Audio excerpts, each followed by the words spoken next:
তবে আমার নবীর গোলামরা শুনে রাখো, আল্লাহ নবীর দিওয়ানারা শুনে রাখো, পৃথিবীতে আমার রাসূলুল্লাহর গোলাম হাকিকাতে হয়ে দেখিয়ে দিয়েছে তিনি অন্য কেউ নয়, তিনি হলেন ইমাম হাসান আর হোসেন।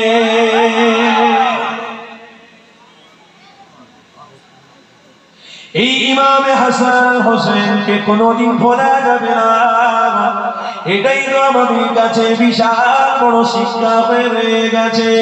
কে ইমাম হাসান, কে ইমাম হোসেন, আল্লাহ নবী আমার জানাতে লাগলেন, এ দুনিয়ার মানুষেরা শুনে রেখে দাও, আমি রাসূলুল্লাহ জানিয়ে দিলাম হযরত ইমাম হাসানকে আমি রাসূলুল্লাহ বড় মহব্বত করেছি। হযরত ইমাম হাসানকে আমি রাসূলুল্লাহ বড় মহব্বত করেছি। একটাই কারণে আমি রাসূলুল্লাহ মহব্বত করেছি, কেননা আমার নওয়াসা বলে আমি মহব্বত করিনি, আমার আপন রক্ত বলে আমি মহব্বত করিনি। আমার আল্লাহ আমাকে ইমাম হাসান হোসেনকে মহব্বত করতে বলেছে।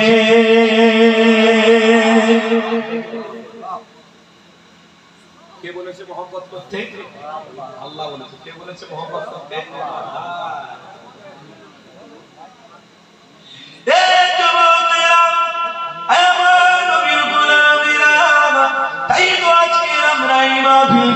করেছি, তাই তো আমরা দলে দলে এতক্ষণ ধরে নারী মাহফিলে বসে রয়েছি একটাই কারণে, আল্লাহ ইমাম হাসানকে মহব্বত করতে বলেছে, হযরত ইমাম হোসেন হুজুরকে মহব্বত করতে বলেছে। আমার রাসূলুল্লাহকে জানিয়ে দেওয়া হলো, আমার দোজাহানের সুলতান হযরত ইমাম হাসানকে মহব্বত করো, হযরত ইমাম হোসেনকে মহব্বত করো। হাবিবাল্লাহ ইমাম হাসান আর হোসেনকে আমি আল্লাহ শাবাবি আহলে জান্নাত যুবকদের জন্য আমি ইমাম হাসান আর হোসেনকে জান্নাতে সরদারি বানিয়েছি।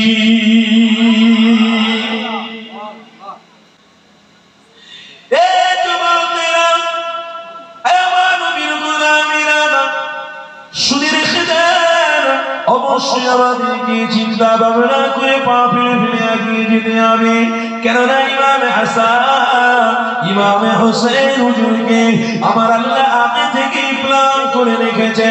আমার দোজাহানের সুলতান ইমাম হাসান আর হোসেনকে আমি আল্লাহ যুবকদের সরদার বানিয়েছি।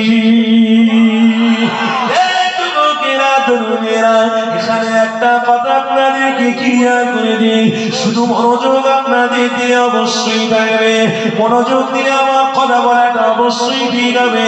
তবে শুনে রেখে দিও, হযরত আদম নবীকে দুনিয়াতে আল্লাহ দুনিয়াকে পাঠিয়েছিল, হযরত দাউদ নবীকেও পাঠিয়েছিল, হযরত সুলাইমান নবীকেও পাঠিয়েছিলেন, হযরত ইদ্রিস নবীকেও পাঠিয়েছিলেন, হযরত ইদ্রিস নবীকেও পাঠিয়েছিলেন, হযরত হুসাইন নবীকেও পাঠিয়েছিলেন, হযরত ইয়াকুব নবীকেও পাঠিয়েছিলেন, হযরত ইব্রাহিম নবীকেও আল্লাহ পাঠিয়েছিলেন, হযরত ইসমাঈল নবীকেও আল্লাহ পাঠিয়েছিলেন।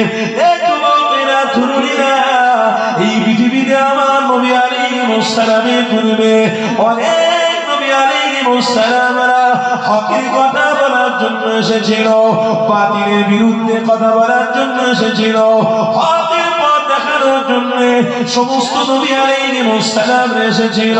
তবে মনে রেখে দিও, আমার রাসূলুল্লাহকে আল্লাহ কি দিয়েছে আর সমস্ত নবী আলাইহিস সালামকে আমার আল্লাহ কি দিয়েছে, একটু মনোযোগ দিয়ে শুনে রেখে দাও।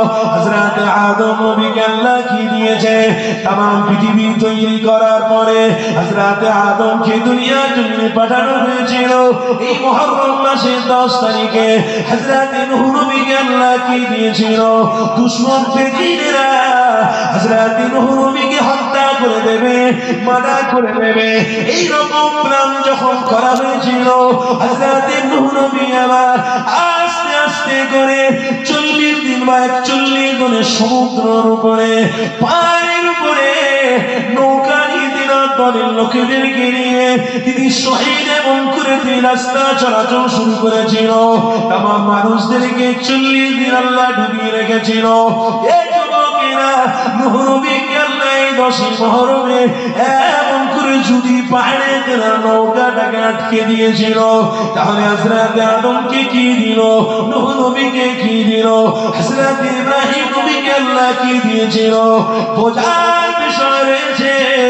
হযরত ইব্রাহিম নবী আমার হকের কথা যখনই বলতে গেছে, বাতিলের বিরুদ্ধে যখনই কথা বলতে গেছে, হযরত ইব্রাহিম নবীকে ওই ইয়াজিদের দলেরা এমন করে নমরুদের দলেরা হযরত ইব্রাহিম নবীকে হত্যা করে দেবে।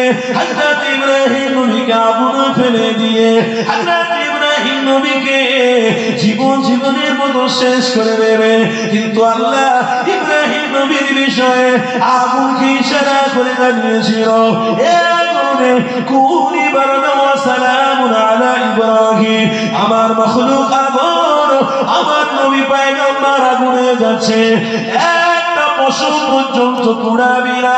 এই 10 মুহররমে হযরত ইব্রাহিম নবীকে আল্লাহ আবার লাগে দুনিয়াতে আবার ফিরিয়ে নিয়ে এসেছে।